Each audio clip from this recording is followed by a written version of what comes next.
Okay, to get the Ubuntu 21.04 ISO, we just head on over to releases.ubuntu.com/21.04, and you'll have access to the desktop image and server image.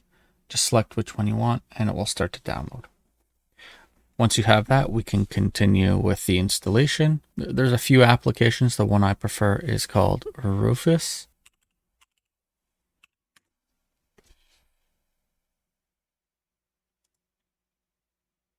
So this is the application I prefer to get the ISO onto a bootable USB drive. I've never had any issues with it. It works pretty well. So we can just put in a USB drive, plug in the device settings there, and select which ISO we want, and hit start. It copies it to the USB, and then when you plug it into your machine physically, you can select that as a boot device.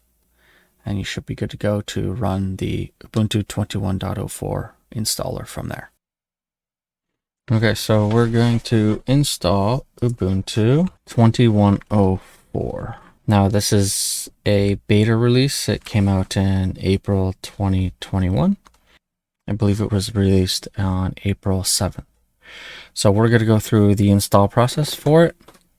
And in the next video, I believe we're going to test out one of the newer features, which is the repair feature in the boot ISO. So if there's an issue with your Ubuntu 21.04 install, you can boot into the boot media and there will be a repair option here. So we'll test that out and we'll see what it does. So for now, what we're going to do is we're going to install Ubuntu. Stick with these defaults. This install is probably going to be very similar to the 20.04 installer. I don't think there'll be really much different with it. Okay, so this machine has 4 processors, or 4 cores, and 16 gigs of memory. It is a virtual machine. Okay, we're just going to stick with the defaults here. Nothing significant or special.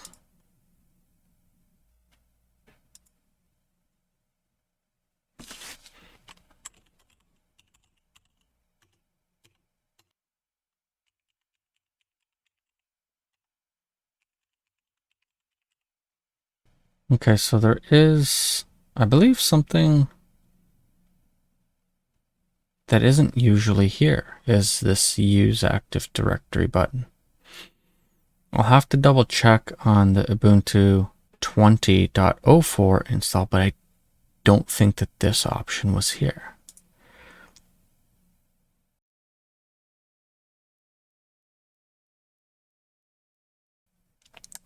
That is pretty cool. We may get a chance to test that out. For now, we'll leave it unchecked and we'll just go through the install here to see how this goes.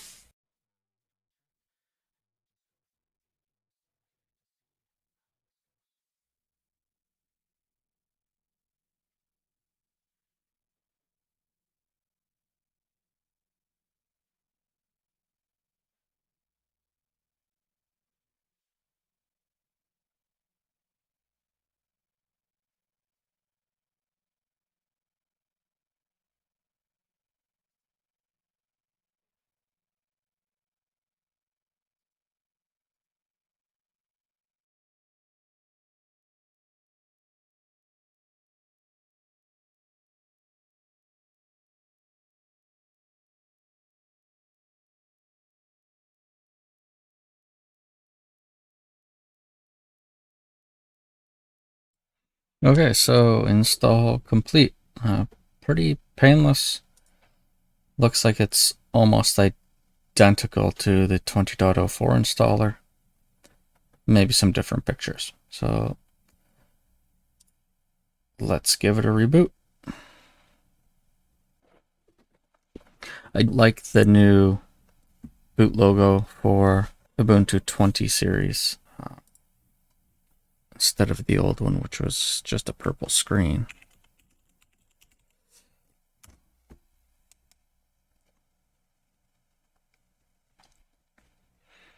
Okay, so we all know this. Online accounts, this is pretty typical of Ubuntu desktop. They've had this in here for a while.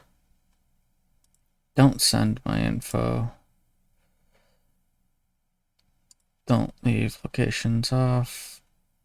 Or leave it off. Don't run it. And we're ready to go. Done.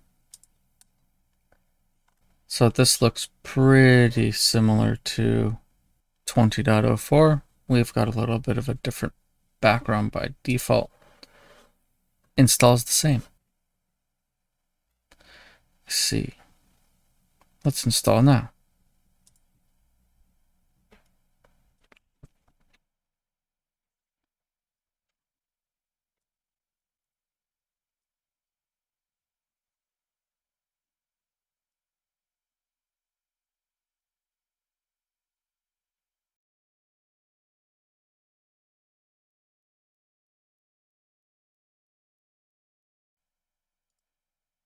Okay, let's restart now.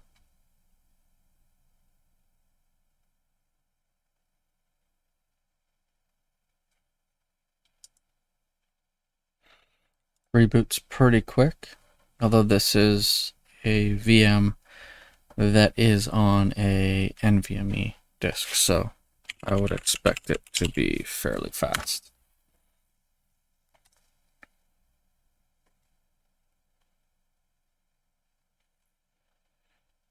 Okay, and this ships with the Firefox, I think it's 87.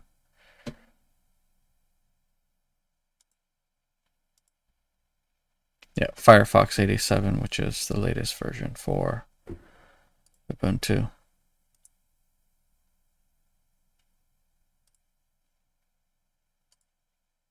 And it also has the Linux kernel 5.11, which is also the latest kernel. So we should see good things from this, although it doesn't really look much different out of the box from 20.04. There are some improvements. They didn't improve the GNOME desktop to version 40. It's still on, I think it's 38.8, but there are other improvements that are worthy of going with this version, such as the newest and latest Linux kernel. It also does have better Active Directory integration, which we saw during the installer. It's got the latest Firefox, and it's got a newer network manager as well. These are all just some minor improvements. It is using NF tables as the firewall, the default backend firewall for the system. So these are better improvements. It comes with better Python installed. I think version 3 automatically by default installed. These aren't that big of a deal. These are all things that you could probably get in Ubuntu 20.04. It's just nice to have by default for users that are going to be using Ubuntu. A lot of these things are going to be typical installs. I'm a little bit confused on why they didn't go with GNOME 40 for this one. Hopefully in the next release they will, or in a later subversion of 21 they might put version 40 in there by default, but there are ways to get version 40 installed on here. I don't know what the improvements in 40 are, but maybe that's something that we can take a look at in a future video. That's a typical install of Ubuntu 21.04. I don't see it changing much in the next few days or weeks on official global release. So thanks for watching, and I'll see you in the next video.